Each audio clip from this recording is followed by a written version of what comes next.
down somewhere along the way. So we'll go ahead and get started. And we are at the latter third of the 20th chapter of Revelation. Now let's review just a little bit, because the first 2/3 of the 20th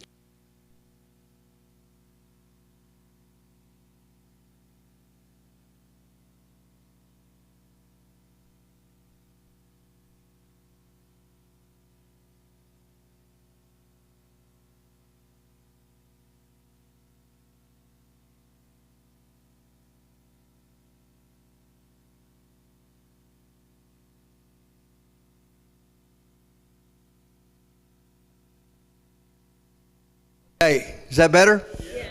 Okay, very good. And I'll talk on this one till it goes out, and then I'll yell. Thank you, sir. And like I say, we've gotten down to the last portion of the 20th chapter. Let's just review the first 2/3 of chapter 20 very quickly, because like I say, these are things that we've talked about so far. Chapter 20 started with, again, very highly symbolic in this apocalyptic literature. An angel comes down from heaven, which tells us what? God's got another message for us, okay? So John says basically, hey, folks, Saginaw, pay attention. And in this angel has something in his hand. What did he have? Had a chain. Very good. Has a chain. And we talked about this is reflective back to some of the apocalyptic literature of the day, the contemporary apocalyptic literature from a book called First Enoch. It's what we might call a religious book, but it's non-canonical, which means what? It wasn't considered inspired by God by the early church leaders. And so bottom line is this apocalyptic literature, this symbolic literature, was basically very, very well known in the first century. And in First Enoch, there is an angel that comes down with a chain. And what does he do with that chain? Both in Revelation 20 and in First Enoch.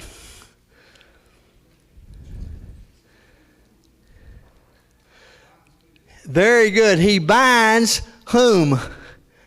Satan.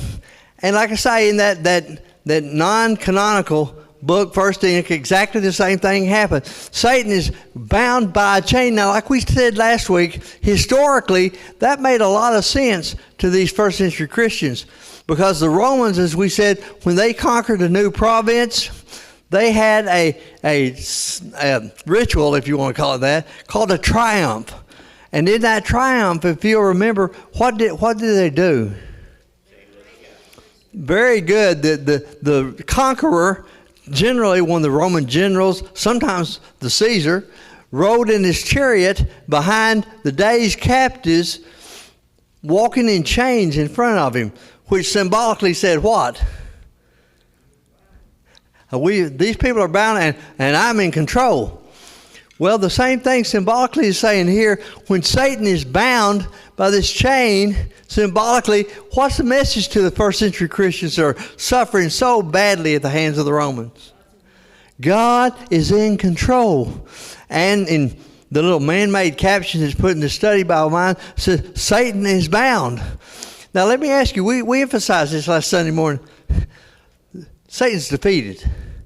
And what was the ultimate climactic moment of Satan's defeat? When Jesus died and rose again. The resurrection. And at that point, Satan was beaten.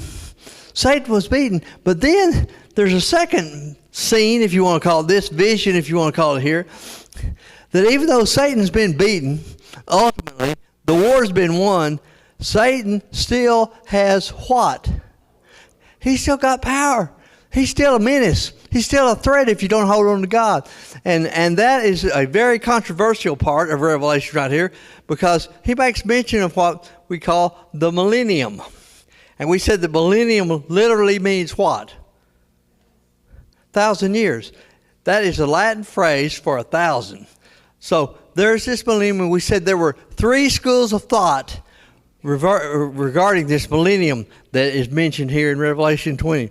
The first school of thought is what's called postmillennialism, and we went over all these last Sunday. Premillennialism and amillennialism. We said the first two, premillennialism and postmillennialism, had a problem. If you really are being faithful to an interpretation of apocalyptic literature and Revelation in particular, what's the problem with premillennialism and postmillennialism? That's hard to say. You know, I feel like I got peanut butter in my mouth or something. My tongue sticking to the top of my mouth. What is the problem with that M word, whether it's pre or post? What's the problem? The premillennialist and the postmillennialist say that 1,000 years is literal. Now, what's the problem with that? We've looked at this ever since we began Revelation months ago. What's the problem with taking these symbols literally? Very good. In apocalyptic literature, it is based on symbolism. And if you don't see what was the symbolism, what did it mean to these first century Christians, and we try to put our own interpretation or modern interpretation on it, then we miss the point entirely. Now, it's not saying that everything in Revelation for us is well, but we've got to understand first what did it mean, so what does it mean to us? And if you take that 1,000 years literally, well, you got to go back and talk about that 10 days. As Jesus talks to the little church at Smyrna, we know they suffered longer than 10 days. Or you got to talk about, as you move through Revelation, when it talks about 3.5 years or 42 months or 1,260 days. If you take any of these literally, you got to take them all literally. And the problem with that is, it's not. It's symbolic. It's like we talked about in our society, raining cats and dogs that I have said ad nauseum as we've gone through here. You got to understand what raining cats and dogs means. Hopefully we get to see it rain cats and dogs this evening. But it doesn't mean, as we've said, you got felines and canines falling out of the sky. For us, in our society, it means what? It's going to rain hard. It's going to rain hard. Same thing, toad choker. You can have a toad choker. Or frogs really going to choke to death on all that rain? Well, we know that's not the case. And so when we see this, we talked about the fact that the 1,000 years mean a period of time, a complete control by God. But it says here in the second half of chapter 20, Satan's going to be loosed, which means what? He's still going to have power during this time from, as the amillennialist, which I believe correctly interpreted, would say from the time of Jesus' ascension until Jesus returns. Satan's already been beaten. We know that. Satan's already been defeated. But he's still a threat. Let me ask you, is Satan still around today? Well, I hope you see it, because if you don't, he's got you right where he wants you. Satan is still around. He's still a threat. He's still dangerous today. But we know that Satan is still going to be beaten. And then we get to the third section that we're going to look at today and move on into chapter 21. And this third one moves ahead and says to these Christians, even though Satan is still alive, and says to us, even though Satan is still alive and rampaging, he's under God's control. And someday, what's going to happen? There will be the ultimate, we might call it a climactic moment, when God destroys evil permanently.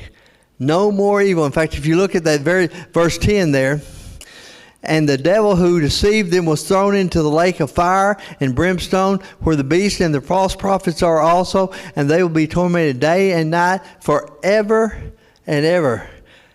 There's going to be a day, as we've said, and I can't wrap my head completely around it, my finite mind. There's going to be a day that there is no more evil. There's no more Satan to torment God's people, because there's going to be what we call a gulf that separates God's people and Satan and Satan's minions. And that's what he's talking about here. And he also, in verses 11 through 15, it's kind of a wake-up call for these Christians. Like, this is going to happen, but there's also going to be what? Judgment.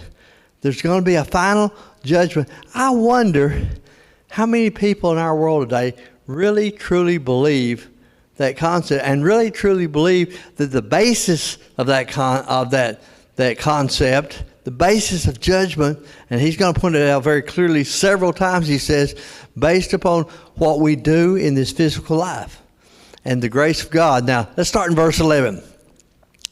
Then I saw a great white throne, and him who sat upon it, from whose presence earth and heaven fled away, and no place was found from them. Now again, as we've talked about, you remember we talked about, we've got to work to understand the symbolism in Revelation to correctly interpret it, but we've also got to understand what else? Old Testament prophecy. Very good. So let's take just a moment and turn back to Daniel, the 7th chapter. Does that sound kind of familiar? We have spent a lot of time in Daniel, the 7th chapter, for weeks and weeks and weeks now. And to me, not only as a Bible student, but as a historian, it's so fascinating to me to say all this prophecy that Daniel has in Daniel 7 that wouldn't take place for hundreds and hundreds of years, even millennia. It's going to take a long time for it to come to pass. But I just want to read beginning verse 9, and you're going to see a lot of the same language over here in Revelation 20 in just a minute. I'll start in verse 9 of Daniel 7. I kept looking upon thrones that were set up, and the Ancient of Days took his seat. Who's that? The Lord, yeah, the Lord. Very good. His vesture was like white snow, and his hair of his head was like pure wool. His throne was ablaze with flames, and wheels like a burning fire. A river of fire was flowing and coming out of him before him. Thousands upon thousands, there's that thousand that we've talked about, were attending him, and myriads upon myriads were standing before him. The court said, and pay attention to this, and the books were opened.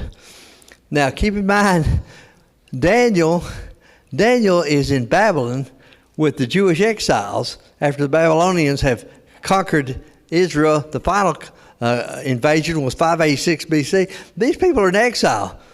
They are hundreds and hundreds of miles away from home, and they feel like there's no hope whatsoever. And Daniel in this vision is saying, guess what? There's plenty of hope. God's going to still win.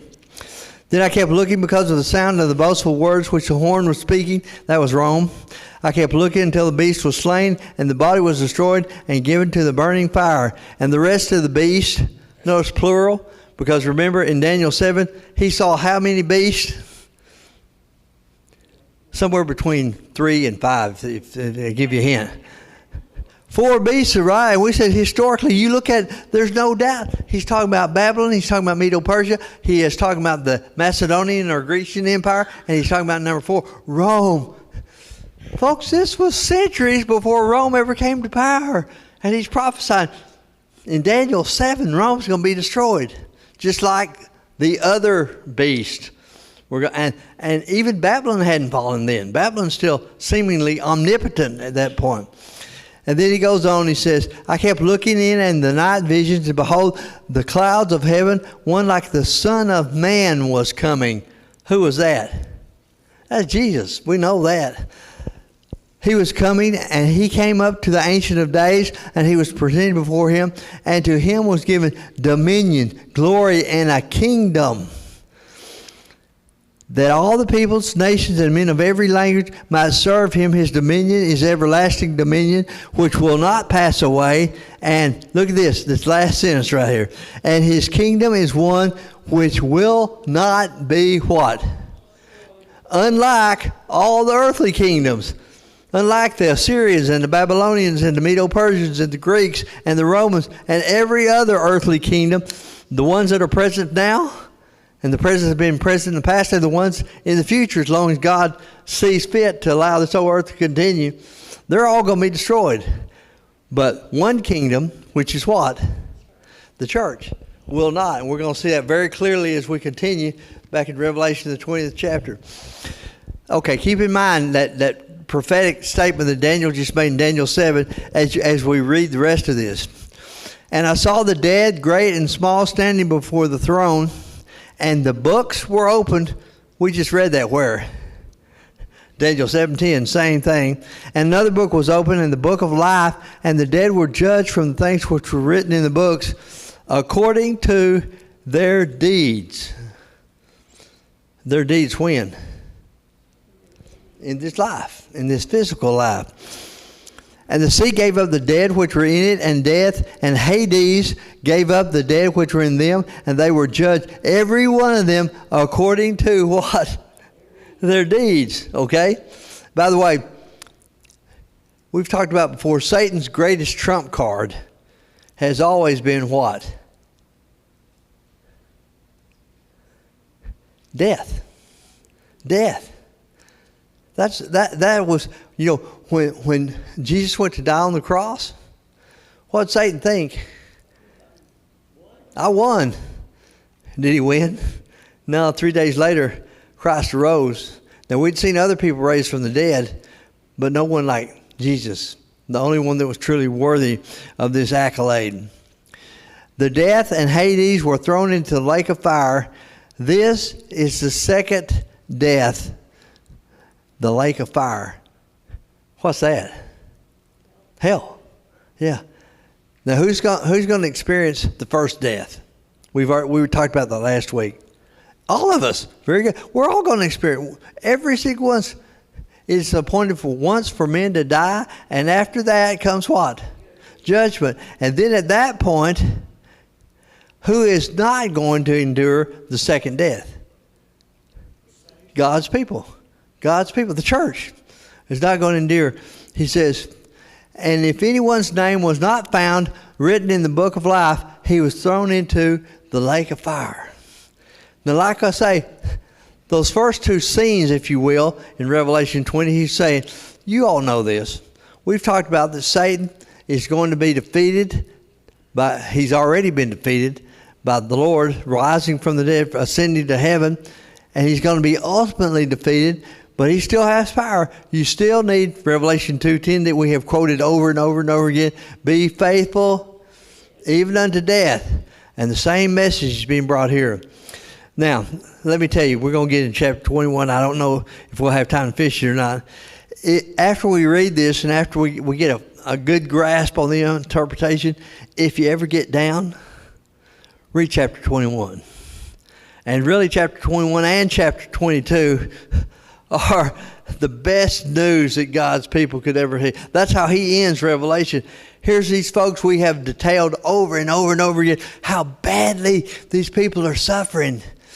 And Jesus says, look what you have. Look what's guaranteed. Look what is going to happen, not speculative. It's going to happen. And terribly, terribly exciting passage.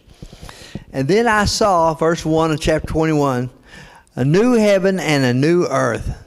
For the first earth and the first heaven passed away, and there no longer is any sea. Now, let's turn back to Isaiah, the 65th chapter, just a moment. Now, keep in mind, to whom is Isaiah prophesying? Judah. Very good. And Judah has kind of drifted away from God. And Isaiah is saying, come back to God. Come back to God. Judah tried to ally with Egypt at this time. Come back to God. Come back to God. Or something really bad is going to happen. God's going to get your attention. What really bad happened to him? Babylon.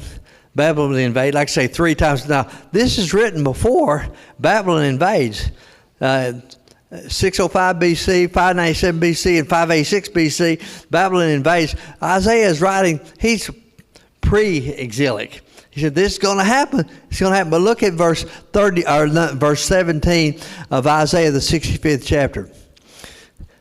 He even here, 700 plus years before Christ, for behold, I create new heavens and new earth, and the former things will not, I love this, will not be remembered or come to mind.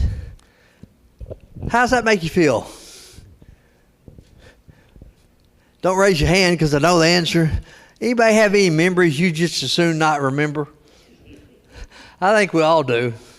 There are things that, we just find very, very distasteful. What did he just say there? What did Isaiah, inspired prophet? Yes, ma'am. 65? 65 verse 17, I'm sorry. says these things are not going to be remembered.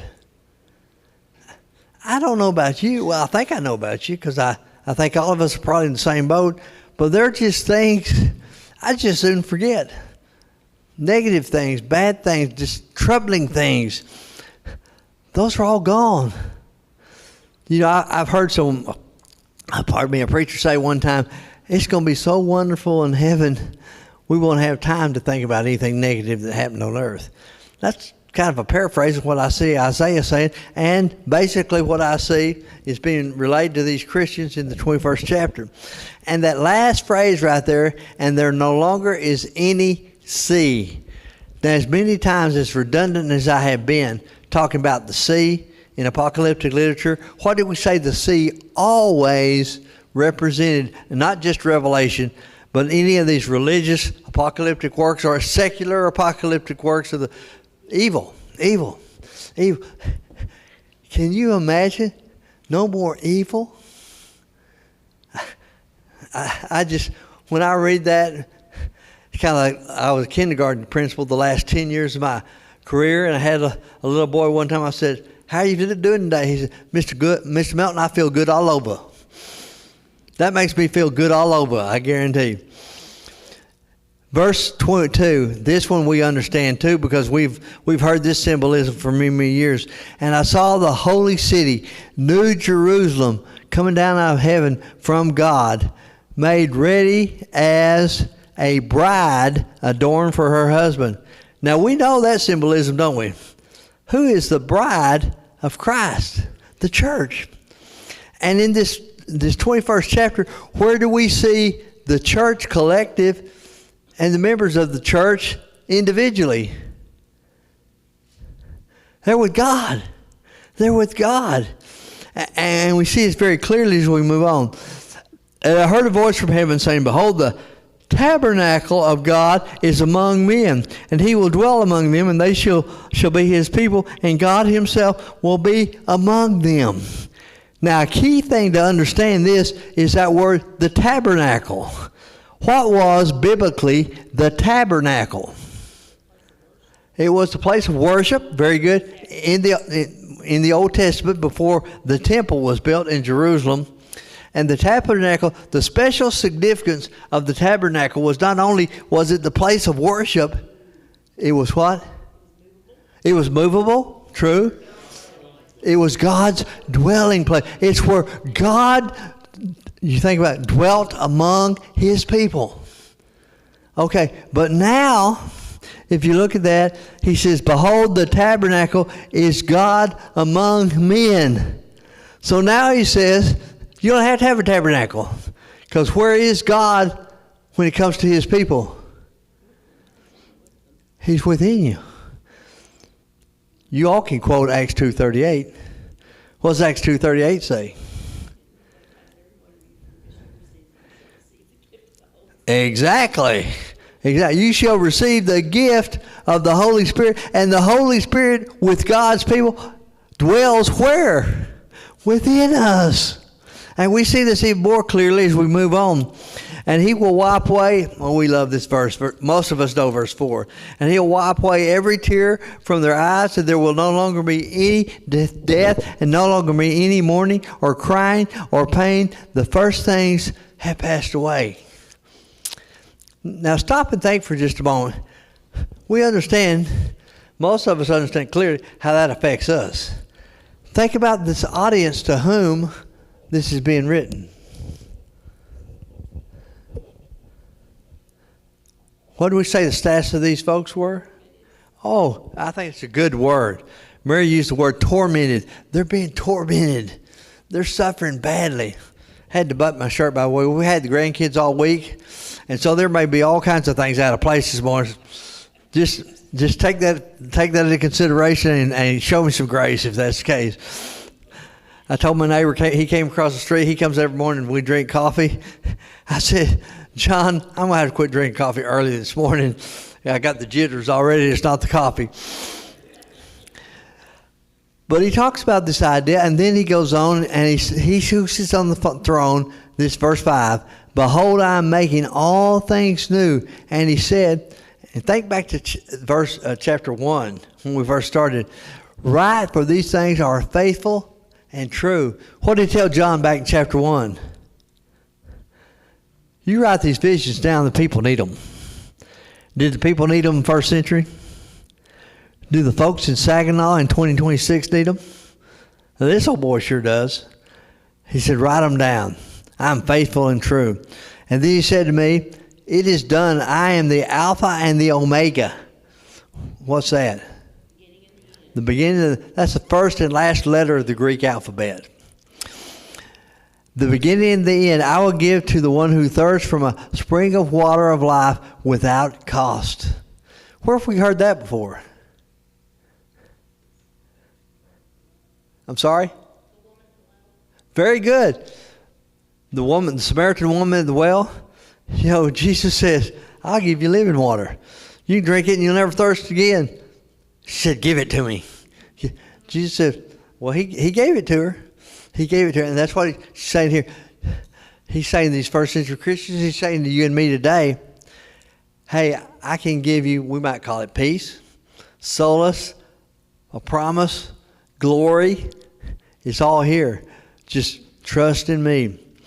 He who overcomes will inherit these words. We've seen that phrase a whole bunch through Revelation. What it means, we overcome what? The world, Satan. And there's not but one way, and we've seen that all along, that we overcome Satan. And that's how? Through the blood of the Lamb. Very good. Through the blood of Christ. That's the only way that you can overcome Satan. And I will be his God, and he will be my son. And here's this line of demarcation that's made between those that are faithful, those that have put their faith in the Lord, and those that haven't. But for the cowardly and unbelieving and abominable and murderers and immoral persons and sorcerers and idolaters and all liars, their part will be in the lake of fire that burns with fire and brimstone. And then in case we've missed the point, which is the second what? Second death. That's only reserved for those who are not in the Lord. Then the seven angels who had the seven bowls full of the seven last plagues came, and we studied that, of course. We went in depth with those partial plagues, if you will, that were brought upon the world. But now there's going to come a time when what? Judgment comes. Judgment comes. And then, we talked about the fact, why did God only give what we might call partial plagues or partial warnings or partial punishment? Excellent. He was giving people then and now a chance to repent. And it's never too late as long as you take that opportunity. But he's painting very clearly here, there comes a point it's too late. Come here, I will show you the bride, the wife of the Lamb. So if we have any question of what we're talking about there, he clarifies it right there. And now we go back to the Old Testament again. And he carried me away in the Spirit to a great and high mountain and showed me the holy city of Jerusalem coming down out of heaven from God. Now, where did we see one of God's people being taken up on a holy mountain and given a vision?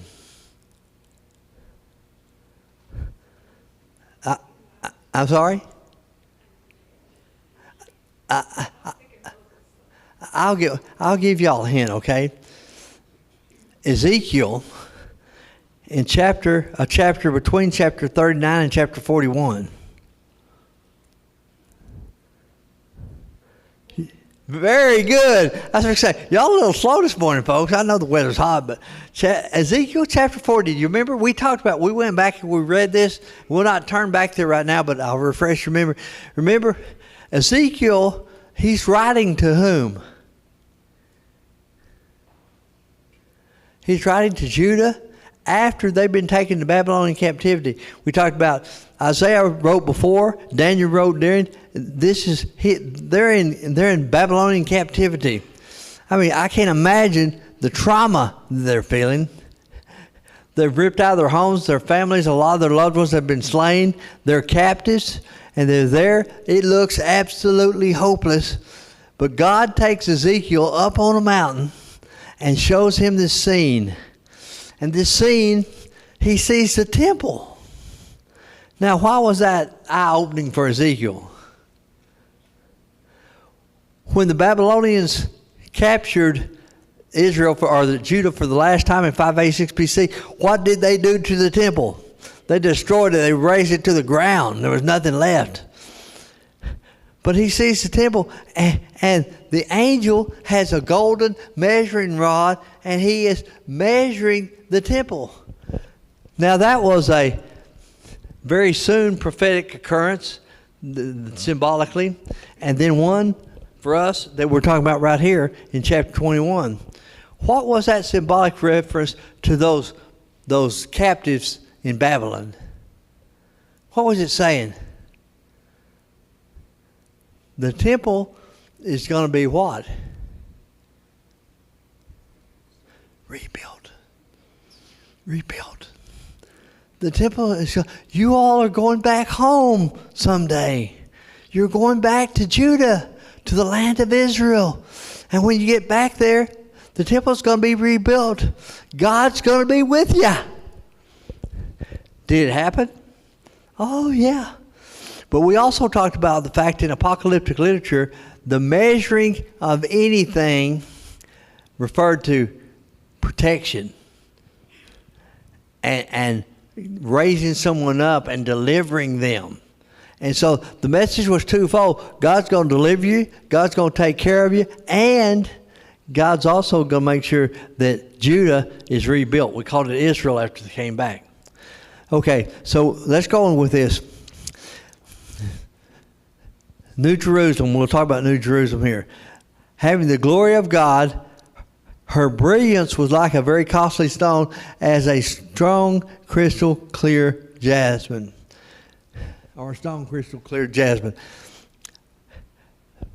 Somebody mentioned a minute ago Moses. What happened when Moses came down from Mount Sinai? What got the people's attention?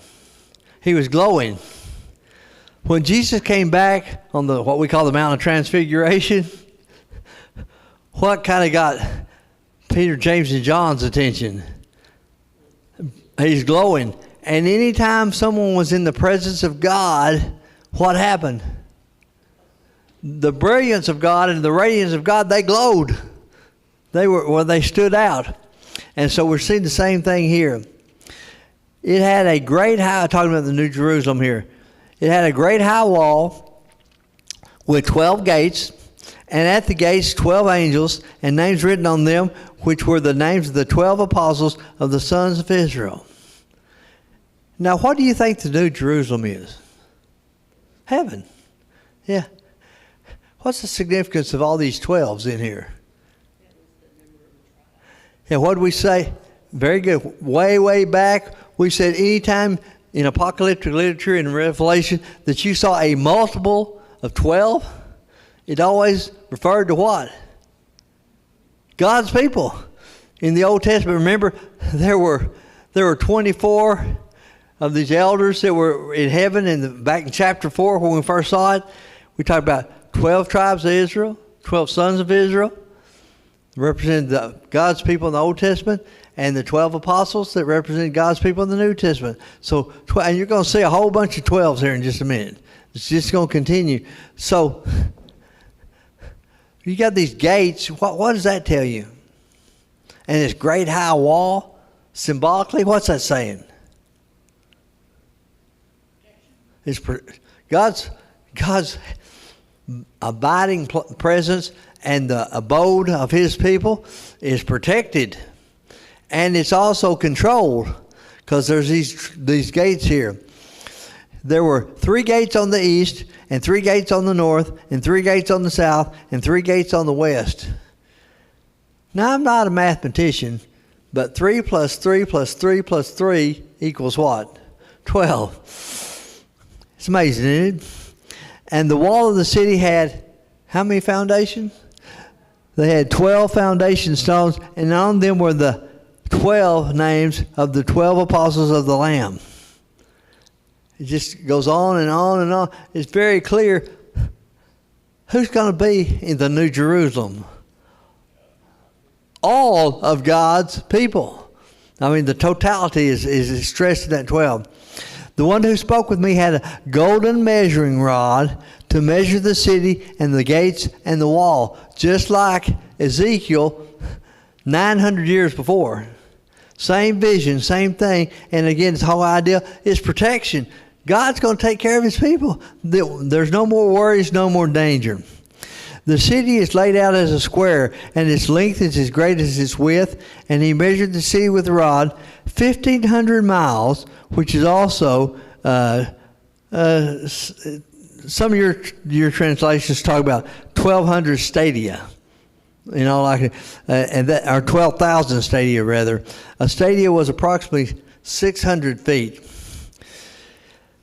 He goes on, he says, and its length and its width and its height were equal.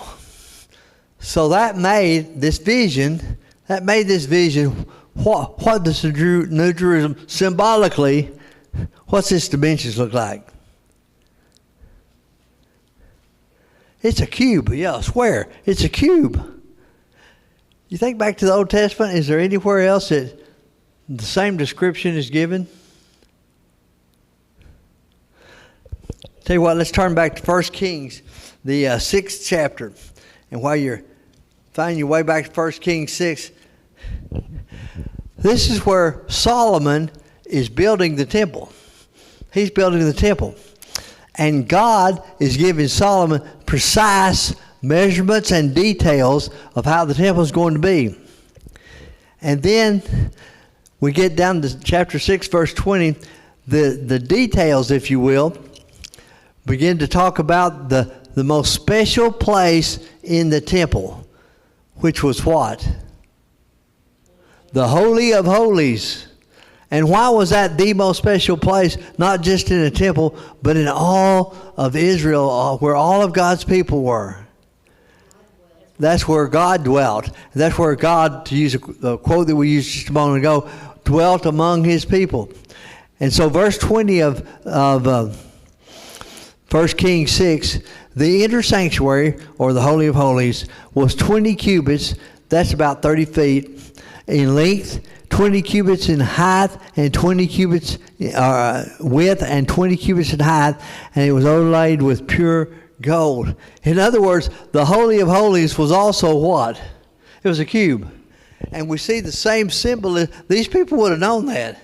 They would have known, the Jewish Christians in particular, they would have known the significance that this is the dwelling place of God. But we go on here. If I can find my place, I'll flip back and forth. He goes on, he says, the city is laid out as a square. Well, we just read that. And he measured its walls 72 yards, which is literally 144 cubits. 144 is what? A multiple of 12. Remember we talked about one time before, talked about 144,000 people in heaven, and we know again that's not literal. According to the measurements, which are also angelic measurements. What do you think he's saying there?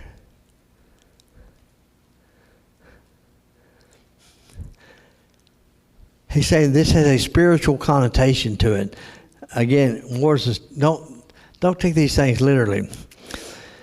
And then there's a description of heaven. The material of the wall is jasper, and the city was pure gold like clear glass. The foundation stones of the city wall were adorned with every kind of precious stone. The first foundation stone was jasper, the second sapphire, the third sardonyx, the fourth emerald, the fifth sardonyx, the sixth sardius, the seventh chrysolite, the eighth beryl, the ninth topaz, the 10th sapphire, the 11th jacinth, the 12th amethyst. How many stones were in the foundation? 12. And the 12 gates were 12 pearls. Each one of the gates was a single pearl, and the street of the city was like pure gold, like transparent glass. Have you ever seen an artist rendition of what he says the city looked like? Why do you think that this is described in the way it is? We know it's not literal. Why do you think it's described this way? Very good. Everything he describes was valuable and precious and sought after in this life. Can you imagine a gate, a solid pearl gate? When you're talking about gates maybe 30 feet high. I mean, you're talking about something special right here. I saw no temple in it, for the Lord God, the Almighty, and the Lamb are its temple. Why do you not need a temple anymore? God's there. God's there. We'll be in the presence of the Almighty God. The city has no need of sun or moon to shine on it, for the glory of God has illumined it, and its lamp is what? The lamp. We're going to see when we get over to Revelation 22, verse 10, it's going to talk about that Jesus is the bright and morning star. And we've talked about this before. What's the significance of what we call the morning star? It's the brightest star, and night's just nearly over. Hang on, night. So we're seeing the same thing here. The nations will walk by its light, and the kings of earth will bring their glory into it. In the daytime there will be no night there. Its gates will never be closed, and they will bring glory and honor for the nations into it. And nothing unclean, and no one who practices abomination and lying shall ever come into it, but only those whose names are written in the Lamb's book of life. Now, I told you, if you ever get down, read chapter 21 and read it as it was intended for those folks. And when you do, what should happen to you? You ought to encourage you. It ought to make you feel good. As the little boy said, it ought to make you feel good all over. That to me is such a powerful, uplifting passage, particularly when we put it in context of what these people were enduring. Now, next Sunday morning, Lord willing, we're going to finish Revelation. I didn't think we'd get all the way through 21. We'll try to finish 22. 22 is basically what we'd call an epilogue. What's an epilogue? Brings a summation, brings everything into focus. And so we'll look at that next week. And again, it's another one that really, really makes you feel good. And there's also a pretty good warning in it. We'll see right at the end. Does anybody know right offhand what the warning is? Don't add anything to these words, and don't take anything away from them. And remember back in chapter 1, we talked about blessed is he who reads these words and practices these words. So he's saying, don't let these words be diluted or perverted or any other thing. Don't let it happen. So thank y'all very, very much as always. We'll pick up there next Sunday morning, Lord willing, and probably finish up Revelation.